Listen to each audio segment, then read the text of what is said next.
En 2018 el impuesto al ahorro se ubicaba en 0.46% y en 2019 aumentó a 1.04%. Con el ajuste a 1.45% el año próximo, el alza en esta retención de los ahorradores alcanza prácticamente 100 puntos base. De eso vamos a hablar hoy aquí en Juzgue Usted.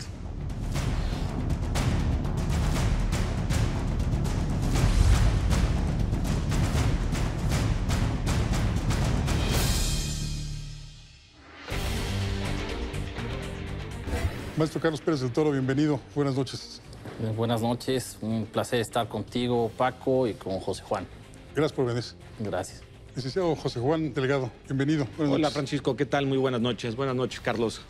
Luego de enterarnos de todo tipo de movimientos raros en el tema fiscal, factureros, evasión fiscal, perdones fiscales, pues ahora las leyes como que se van a endurecer luego de que en la Cámara de Diputados y en el Senado de la República se apruebe el paquete económico para el 2019. ¿No creen ustedes eso, licenciado?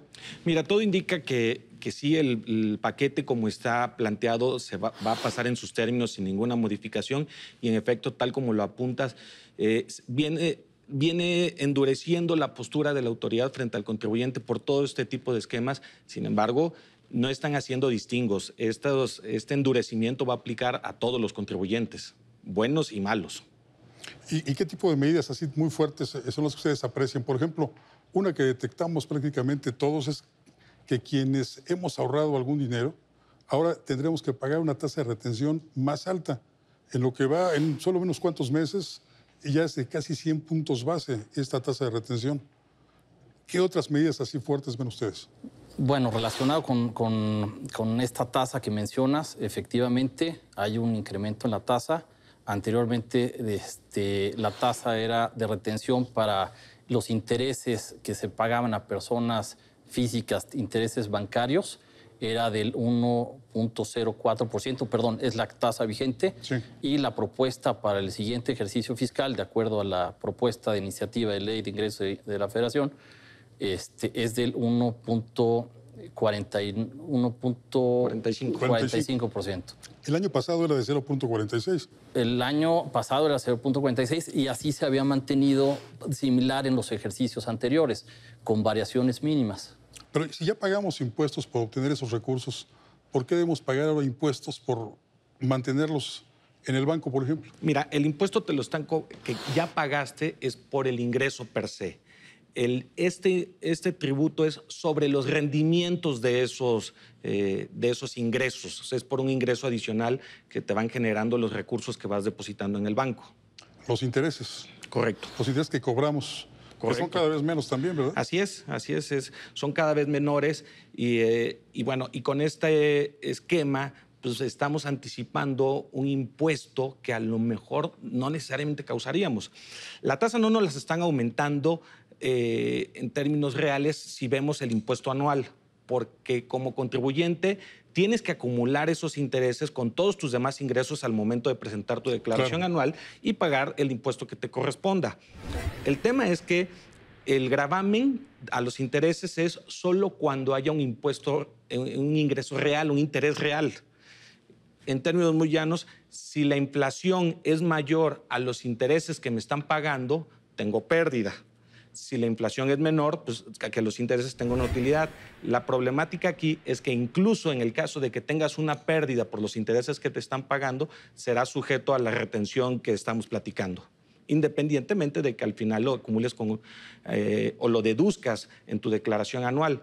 Pero sí es un tema de que estás anticipando probablemente un impuesto de esos conceptos que no necesariamente se estaría causando.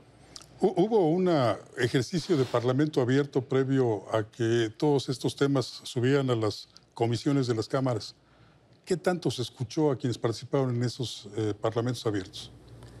Pues mira, yo honestamente no supe estos parlamentos abiertos, pero yo, con relación a los comentarios de José Juan, sí, lo que veo es más bien o sea, se incrementa la retención, pero el impuesto sigue siendo el mismo. La tasa a la que va a estar sujeto es una tasa máxima del 35% y una mínima aproximadamente del 2.65%. Entonces, lo que está haciendo es más bien te está pidiendo que vayas pagando el impuesto de manera provisional a una tasa de retención del 1.45%, pero al final del año, como bien dijo José Juan, después de considerar deducirle el costo inflacionario, pues lo que va a hacer es pagar el impuesto de acuerdo a la tasa que te corresponde. O sea, no hay un incremento en el impuesto. Lo que hay un incremento es en la retención del impuesto. Mira, y la problemática que vemos aquí también es lo que te decía, que no necesariamente vas a tener un impuesto, una utilidad por esos intereses que estás percibiendo. El concepto de esa retención es que son pagos provisionales que se van a enterar a cuenta del impuesto anual. La Corte en su momento ha resuelto que para que sean constitucionales esos pagos provisionales deben tener cierta relación, cierta congruencia con lo que vas a pagar al final del ejercicio. La problemática es que si estás teniendo pérdidas en los intereses porque la inflación es mayor y de todas maneras te están haciendo la retención del impuesto, aunque no tengas una utilidad, pues estás anticipando un impuesto sobre una utilidad que no has generado. ¿Hay el problema y hay forma de evitar esto? Mira, habría que analizar con mayor profundidad la forma en que se está cuantificando esta tasa, pero sí hay una oportunidad de poder plantear una impugnación constitucional con una demanda de amparo que cada contribuyente en lo particular tendría que hacer valer. ¿Qué pasa con lo que llamamos negocios de viudas? Personas que llegan a determinada edad y viven precisamente de sus ahorros.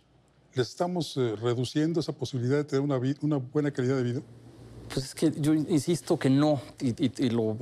Primero porque la tasa al final sí están adelantando ese impuesto, es una retención, es un pago provisional, pero al final del ejercicio van a estar pagando el mismo impuesto que han pagado en los ejercicios anteriores.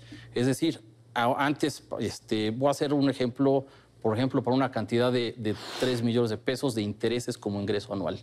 Si tú te fijas, si tuvieran ellos que retenerle pagos provisionales a la tasa del 1.45, anualmente serían más o menos como 45,000 pesos de impuesto de pagos provisionales, que le estarían en su parte esos 45,000 pesos entre 12 en cada uno de estos meses. Sin embargo, a la hora de llegar al final del ejercicio, más o menos la tasa máxima para esos 3 millones es de 35%.